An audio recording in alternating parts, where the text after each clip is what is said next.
भट्टू मंडी में वीरवार को सरसों की सरकारी खरीद शुरू हो गई। बिक्री के लिए आई 4 किसानों की सरसों की ढेरियों में 82 क्विंटल फसल सरकारी खरीद एजेंसी ने खरीद की।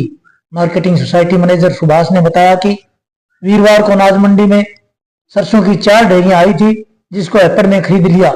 मार्केट कमेटी सचिव महावीर सिंह ने कहा कि किसानों को अपनी फसल सुखाकर व साफ सुथरी निकालकर अनाज मंडी में लाना चाहिए ताकि फसल बेचते समय कोई दिक्कत ना आए। उन्होंने कहा कि किसानों को सूखी फसल लेकर आने से उन्हें उनकी तुरंत सरकारी रेट पर बिक्री की जाएगी। उन्होंने कहा कि किसानों को किसी भी प्रकार की कोई समस्या नहीं आने दी जाएगी।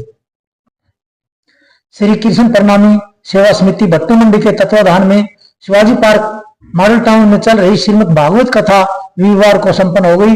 अंतिम दिन में भागवत का सार बताते हुए स्वामी राजदास जी ने कहा कि भागवत गंगा के तरह हरिद्वार में बहने वाली गंगा स्नान गंगा है और ये भागवत रूपी गंगा ज्ञान गंगा है।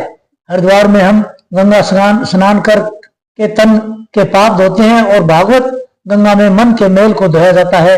जो हरिद्वार में गंगा में डूब जाए तो मर जाता है, परंतु इस भागवत गंगा में डूब जाए तो वह तर जाता है। इसलिए इस गंगा का महत्व अधिक है।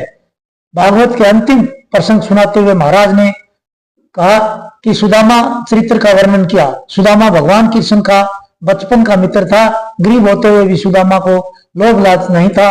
सुदामा का भगवान पर अटूट विश्वास एवं संपूर्ण समर्पण था। इसी कारण भगवान ने भी मित्रता निभाते हुए सुदामा को त्रिलोकी की संपदा दे दी।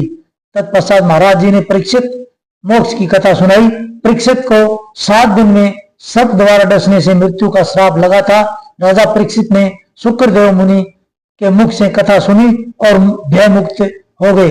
वास्तव में भागवत हमें भय मुक्त कर देती है।